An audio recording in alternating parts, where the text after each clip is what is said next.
Salut à tous, c'est Cyril71, bienvenue dans cette nouvelle vidéo. Nous sommes le vendredi 26 juillet 2024. On se retrouve pour un nouveau point météo. On va parler des prévisions de ce week-end et également de la semaine prochaine, hein, les derniers jours du mois de juillet et jusqu'au premier jour du mois d'août. Alors cette semaine, on a retrouvé une situation plutôt calme, classique, hein, sous une dorsale anticyclonique qui nous venait des Açores, qui a permis la stabilisation, hein, de la masse d'air et de la situation, avec des températures quand même un peu limites, hein, notamment sur le nord, hein, du pays, hein, une ambiance un petit peu automnale et mitigée par moments, il faut le dire, encore une fois ce vendredi d'ailleurs, notamment pour l'ouverture, cérémonie d'ouverture des JO. On le voit que c'est vraiment pas top, hein, pas très estival sur le nord, alors qu'au sud, il fait chaud, hein, c'est bien l'été, même un peu trop chaud, en limite, hein, des canicules qui concernent les pays méditerranéens. D'ailleurs, canicule meurtrière du côté du Maroc, hein, c'est quand même très très dur, hein, quand même. Là, ce qui est assez rare de voir un tel carnage. Du coup, notre pays reste en marge de ces températures bouillantes grâce au flux océanique, hein, qui persiste.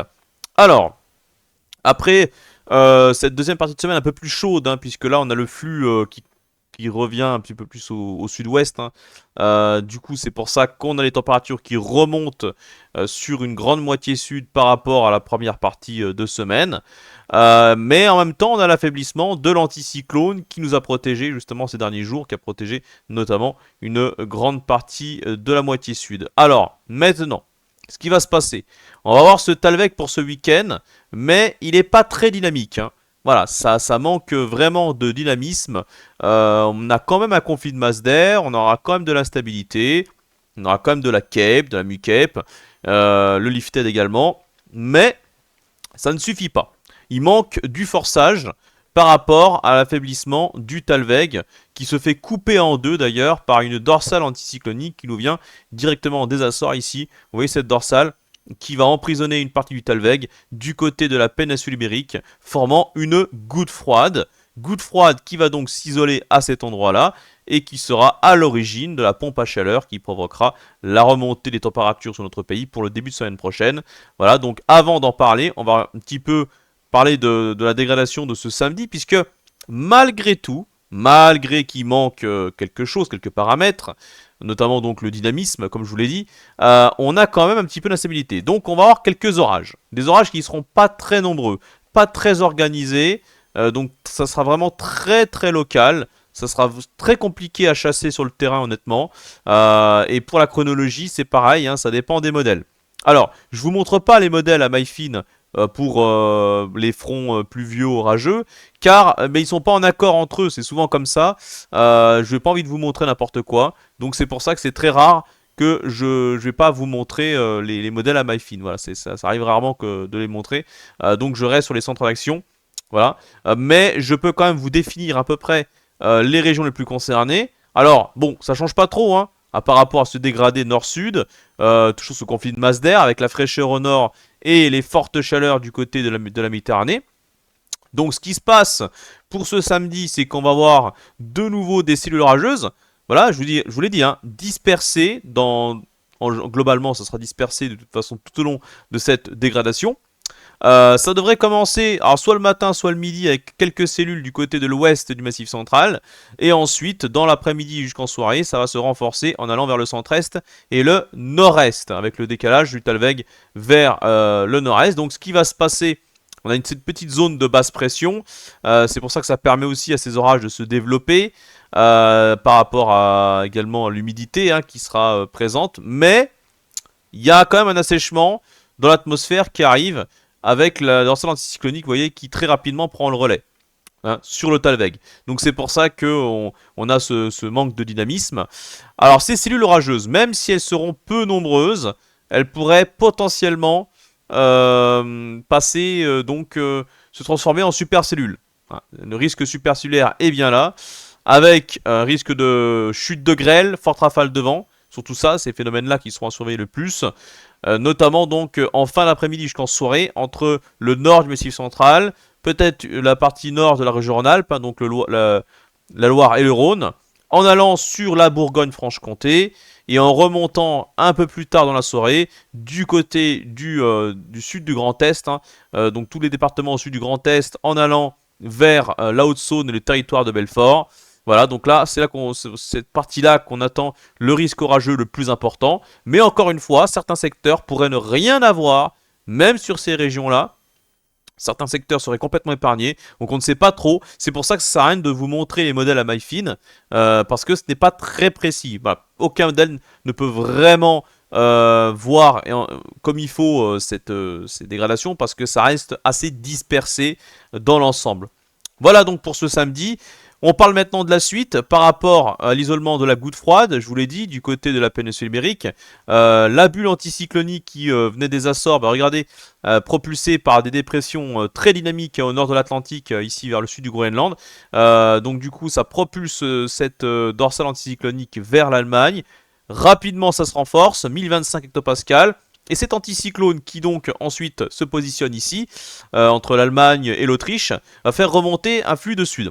Enfin, orienter le flux au sud. En même temps que la goutte froide, qui n'est pas très dynamique, va également commencer à se diriger vers notre pays, par l'Espagne et le golfe de Gascogne.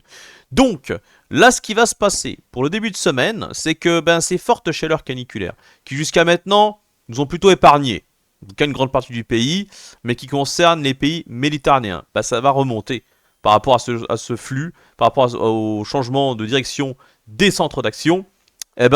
Canicule pour le sud-ouest, grand quart sud-ouest, pour ce lundi et ce mardi. Il va falloir surveiller les températures entre 35-40 degrés et probablement plus par endroit.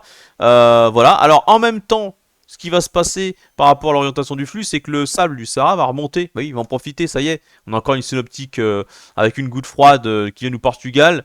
En même temps, que ces températures bouillantes remontent, on aura du sable qui va remonter dans l'atmosphère. Du coup, le ciel sera laiteux. On va retrouver un ciel très laiteux en début de semaine, sur une grande partie du pays d'ailleurs. Hein. Voilà, même si c'est par le sud-ouest que ça va arriver, que ce sera le plus important. Mais ensuite, ça englobera toute la France pour le journée de mardi. Alors, ça va pas beaucoup limiter la hausse des températures. Hein. Ça n'empêchera pas la canicule, même si le ciel sera laiteux. D'ailleurs, le ressenti sera très désagréable, puisqu'il y aura sans doute un humidex important. Il fera très lourd. Ça, il faut s'attendre à une chaleur donc qui sera désagréable à supporter, hein, vraiment. Bon, ça c'est pour le début de semaine, et on voit ensuite avec la remontée de cette petite goutte froide, pas très dynamique, mais en arrivant entre mardi et mercredi, elle pourrait occasionner un marais barométrique avec des petites dépressions, des petits cœurs dépressionnaires à 1010 hectopascales qui pourraient se développer et qui occasionneraient de nouveau de l'instabilité. Alors ça, c'est pas fiable, hein.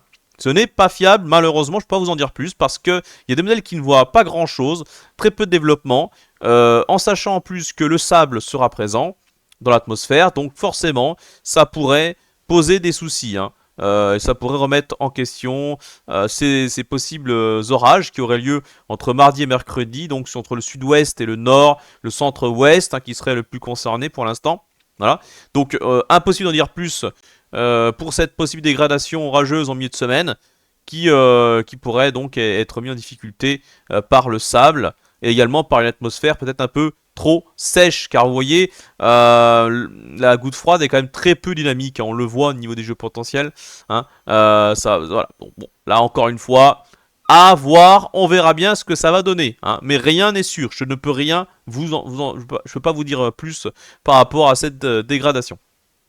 Alors, pour la suite, en allant pour début août, on constate quoi? On constate une vaste dépression, un vaste système dépressionnaire, encore une fois entre le Groenland et l'Islande ici, assez creuse pour la saison, même si là c'est une latitude quand même bien nord, mais tout de même, dépression assez creuse, dynamique, qui va influencer notre météo pour les premiers jours du mois d'août. Alors de quelle façon? Vous voyez, pour l'instant, voilà, ça dépendra des modèles, hein. Encore une fois, les chances assez lointaines, mais il faudra la surveiller, la suivre.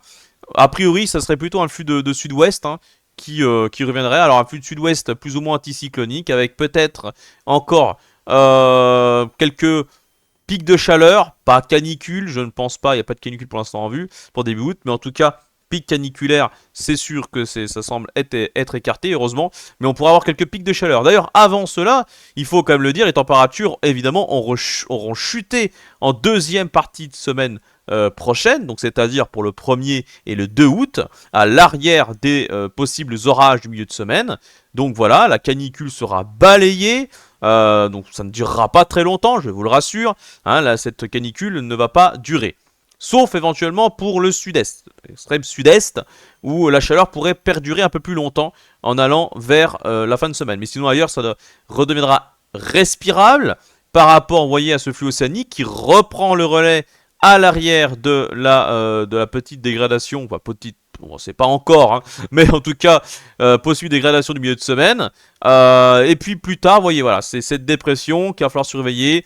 Le flux de sud-ouest, repic de chaleur, peut-être des orages.